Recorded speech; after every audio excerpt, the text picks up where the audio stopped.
Assalamualaikum, welcome to my channel. I am Afroza from Griho Sukhon. I am back with a new recipe. Today I am gonna show you how to make very soft and tasty chicken burger. I hope you will like my recipe today. If you like my video, please don't forget to subscribe my channel and follow my Facebook page Griho Sukhon. See how soft and creamy the chicken burger, and make this really easy.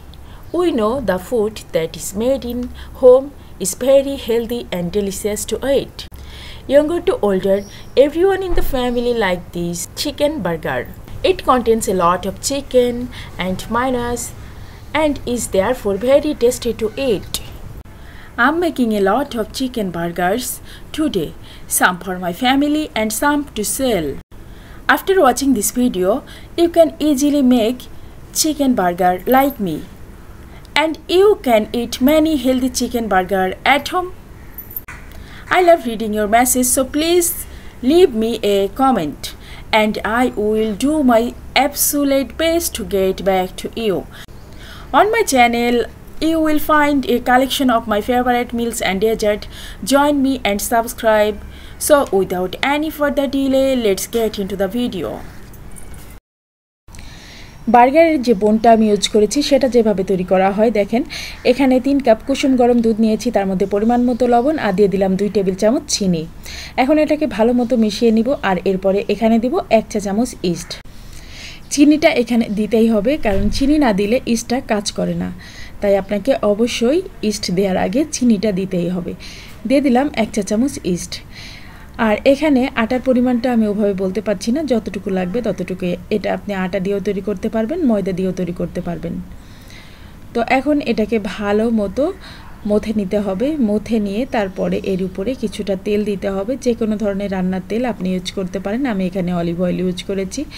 আর তারপরে এটাকে ঢাকনা দিয়ে ঢেকে ঠিক 45 মিনিটের জন্য রেখে দিতে হবে। 45 মিনিট পরে দেখবেন এটা ফুলে 3 ডাবল হয়ে গিয়েছে। তো এভাবে কিন্তু বার্গারের বানগুলো তৈরি করা হয়। আর আজকে আমি অনেকগুলো বার্গার তৈরি করেছি, যার কারণে আমি বনগুলোকে কিনে এনেছি। আপনারা চাইলে বার্গার যখন অনেক বেশি তৈরি করবেন তখন কিন্তু রেডিমেড বন কিনে নিয়ে আসতে পারেন। তৈরি করা রেডিমেড বনগুলো কিনে নিয়ে আসতে পারেন। এক্ষেত্রে আপনার পরিশ্রমটা একটু কম হবে। তবে একেবারে যদি ফ্রেশটা খেতে চান তাহলে এভাবে করে বনটা তৈরি করেই নিতে পারেন।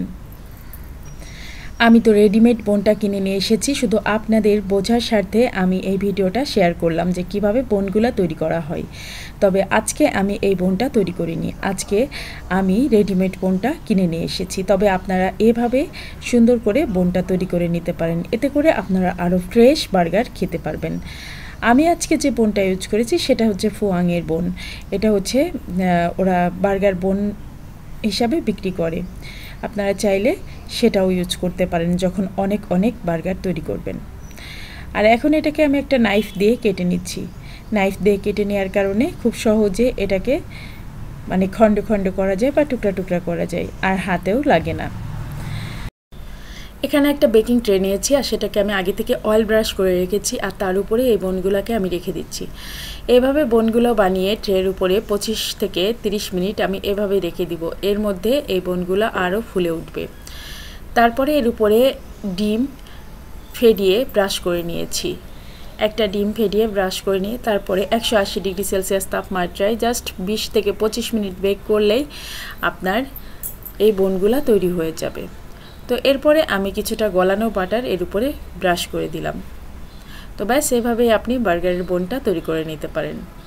খুব সহজে এভাবে আপনি বার্গার বোনটা তৈরি করে নিতে পারেন। আমি যদিও আজকে এভাবে করে তৈরি করিনি, আমি রেডিমেড বোনটা কিনে নিয়েছি, তবে আপনি চাইলে বাসায় এভাবেই তৈরি করে নিতে পারেন।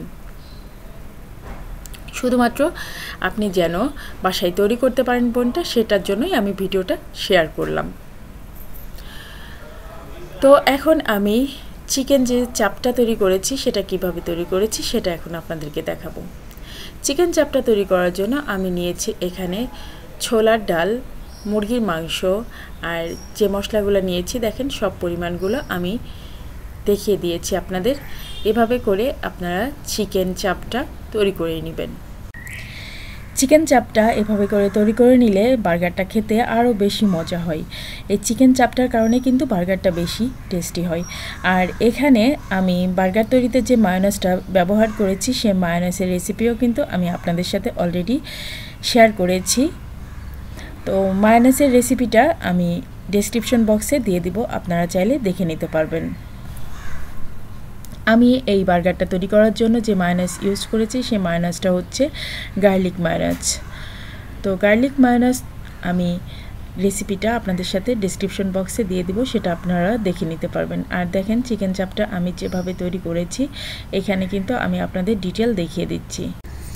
ডাল আর মাংস যেটা আমি সিদ্ধ করে নিয়েছিলাম সেটাকে আমি এই যে এভাবে করে গ্রাইন্ড করে নিয়েছি আর পুদিনা পাতার পেস্টটা দিয়ে দিলাম। তো এভাবে করে আপনারা খুব সহজেই বার্গারের যে চিকেন চাপটা আছে ওটা তৈরি করে নিতে পারেন। এতে করে এটা খেতে কিন্তু খুবই মজা হয়। আর বার্গারের চিকেন চাপটা যদি মজা হয় তাহলে কিন্তু পুরো বার্গারটাই অনেক বেশি মজা হয়ে যায়। আর মায়োনেজটা সেটা যদি ভালো হয় তাহলে তো বার্গারের টেস্ট আরও বেশি বেড়ে যায়। আমি এখানে যে মায়োনেজটা ইউজ করেছি সেটা কিন্তু আবারও বলছি সেটা কিন্তু গার্লিক মায়োনেজ। তো গার্লিক মায়োনেজটা আপনারা জানেন যে সব সময় খেতে খুবই মজা হয়। আর গার্লিক মায়োনেজের রেসিপি কিন্তু আমি অলরেডি আপনাদের সাথে শেয়ার করেছি, সেটা আমি ডেসক্রিপশন বক্সে দিয়ে দেব এই ভিডিওতেই। আপনারা চাইলে এটাকে এভাবে ফ্রোজেন করেও রেখে দিতে পারেন ফ্রিজে। তো ফ্রোজেন করে আপনারা এভাবে ফ্রিজে এটাকে স্টোর করে রাখতে পারবেন অনেক দিন। তবে আমার মনে হয় 1 সপ্তাহের বেশি স্টোর করে রাখা উচিত নয়। তো এভাবে করে ফ্রোজেন করেও রেখে দিতে পারেন, যে কোনো সময় বার্গার তৈরি করে খেতে পারেন। আবার এগুলা এমনিতেও ভেজে খেতে পারেন, এগুলা খেতে খুবই মজা। তো এখন আমি এগুলা থেকে কিছুটা চাপ আপনাদেরকে ভেজে দেখাচ্ছি যে কিভাবে করে ভাজবেন। এভাবে করে চাপগুলা ভেজে নিতে হবে। আর যেহেতু এটা ফ্রোজেন চাপ বের করে আমি ভাজছি, তাই এটাকে অবশ্যই লো হিটে ভাজতে হবে। যদি লো হিটে না ভাজেন তাহলে দেখা যাবে যে ভিতর থেকে কাঁচা থাকবে, উপর থেকে ফ্রাই হয়ে যাবে। তাই অবশ্যই একেবারে লো হিটে এই চাপগুলোকে ভেজে নিতে হবে। আর যদি সাথে সাথে ভেজে নেন তাহলে কোনো সমস্যা নেই, মিডিয়াম আঁচে ভেজে নিলেই হবে। তো আমার এই তো চাপগুলা ভাজা হয়ে গেছে, আর দেখেন চাপগুলা ঠিক এরকম হবে। আর এখন বার্গার বানিয়ে নেওয়ার পালা। সব কিছু যেহেতু রেডি, এখন বার্গারটা শুধু বানিয়ে নিলেই হয়ে যাবে। এখানে গার্লিক মায়োনেজ রেডি, এখানে টমেটো সস, তারপরে বার্গারের যে চিকেন চাপ সেটা, আর এই যে দেখেন আমি ফুয়াংয়ের ব্রেডগুলো কিনে নিয়ে এসেছি। কিন্তু আমি আপনাদেরকে এই ব্রেড তৈরি করা দেখিয়ে দিলাম যে কিভাবে বার্গারের বোনটা তৈরি করা হয়। চিকেন চাপ সব কিছু কিন্তু রেডি, এখন শুধু বার্গারটা বানাতে হবে। আমার বাচ্চারা ওয়েট করছে কখন বার্গার বানানো হবে আর কখন তারা খাবে। তো দুজনই বসে আছে এখানে। তো তাদেরকে দেখে আমার খুবই ভালো লাগছে, কারণ তারা বার্গার খাওয়ার জন্য ওয়েট করছে আর আমি বার্গার বানাচ্ছি। তো এতে এভাবে রুটিটাকে প্রথমে মাঝখান বরাবর কেটে নিতে হবে একটা নাইফ দিয়ে। আর এখন এখানে গার্লিক মায়োনেজটা আমি দিচ্ছি, আপনারা চাইলে যে কোনো ধরনের মায়োনেজটা ইউজ করতে পারেন। আমি এখানে গার্লিক মায়োনেজটা ইউজ করলাম। আর তার উপরে দিয়ে দিব হচ্ছে চিকেন চাপটা। তো এভাবে দুই পাশেই হচ্ছে মায়োনেজটা লাগিয়ে নিতে হবে। দুই পাশে মায়োনেজটা লাগিয়ে নেওয়ার পরে তারপরে এর মধ্যে চিকেনের চাপটা দিয়ে দিতে হবে। ব্যাস, আপনি চাইলে এখানে একটু লেটুস পাতাও দিতে পারেন, আমার কাছে ছিল না তাই দিতে পারিনি। তো এভাবে খুব সিম্পলি আপনি বার্গারটা তৈরি করে ফেলতে পারেন। আজকে আমি খুব সহজে খুব সিম্পলি বার্গারটা তৈরি দেখিয়ে দিলাম আপনাদের। আজকের বার্গারটা একেবারে ইজিলি আপনারা তৈরি করতে পারবেন বাসায় যে কোনো সময়। আর এই বোনগুলা তৈরি করা নিয়ে কোনো ঝামেলা নেই, আপনারা চাইলে বাসায় আমার যে রেসিপিটা আমি দেখিয়ে দিলাম ওভাবেও তৈরি করতে পারেন। আবার চাইলে ফুয়াংয়ের ব্রেডগুলা কিনে নিয়ে এসে সেটা দিয়েও বার্গারটা বানিয়ে নিতে পারেন। বার্গারটা কিন্তু যথেষ্ট মজা হয়েছিল। আর এখানে কিন্তু আমি সবগুলা বার্গার আমার পরিবারের জন্য বানাচ্ছি না, আমার পরিবারের জন্য আমি কিছু রাখবো আর বাদবাকিটা আমি সেল করে দিব। আর এই রেসিপিটা আমি শুধু আপনাদেরকে দেখাবো বলে এটুকু ভিডিও করেছি। ভিডিওটা ভালো লাগলে অবশ্যই like, share and subscribe my channel and follow my Facebook page Grihasukhan. আর এতক্ষণ যারা ধৈর্য ধরে আমার ভিডিওটা দেখলেন তাদের সকলকে জানাচ্ছি অনেক অনেক ধন্যবাদ। আর আমার অল সাবস্ক্রাইবার যারা আমার চ্যানেলটা সাবস্ক্রাইব করেছেন তাদের প্রত্যেককে জানাচ্ছি অসংখ্য অসংখ্য ধন্যবাদ আমার চ্যানেলটা সাবস্ক্রাইব করে চ্যানেলের সঙ্গেই থাকার জন্য। তো এই তো দেখতে পাচ্ছেন এইগুলা হচ্ছে বার্গার। তো অনেকগুলা বার্গার বানিয়েছি আজকে।